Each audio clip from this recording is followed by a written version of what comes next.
So Kevin and I are here for a few nights, and it's good to spend time in Abhayagiri, and the timing is timed so we can say goodbye to Lungpa Pasano and send them off. I'd like to express appreciation for the warmth and friendliness and hospitality of the community whenever we visit. It's much appreciated. Ajahn Sudhiro suggested people might want to hear about an update about 3 jewels.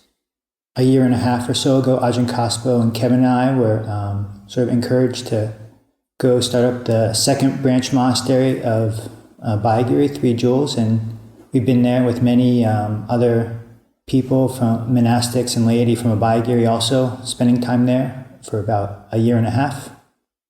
And it's been quite, of course, challenging, but also quite wonderful. People connecting with the Buddha, the Dhamma, and the tradition, the Sangha.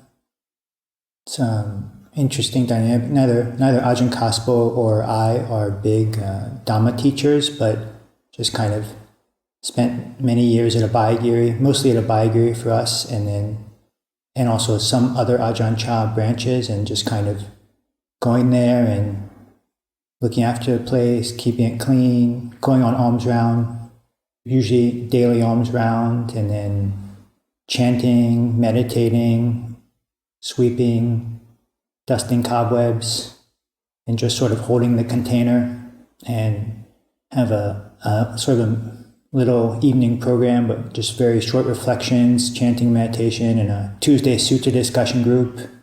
And people most days can go for the meal, and just holding the container. And yeah, it's been quite wonderful. Different people connecting in different ways.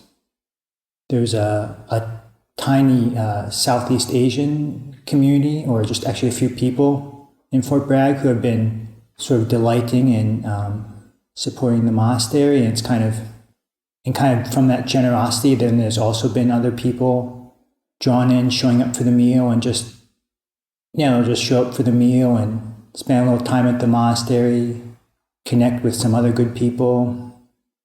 It's quite beautiful to see. Some people just show up for the Monday evening program when we have it, or some people more the Tuesday sutta discussion group, or one woman, she just really seems to like to chant, so if we just let her know we're going to do 108 ETP chants, she'll probably be there. So it's just nice to see people connecting in various ways.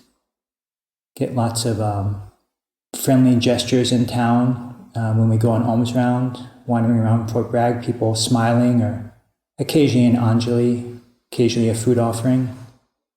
And maybe just finish with a brief reflection on what's one thing that's kind of helped me through the period in practice is sort of faith and devotion to Buddha and Dhamma and Sangha and in goodness, and just keeping that going, and just realizing how valuable and precious this training we receive here is, and to be able to have that and then share it with others.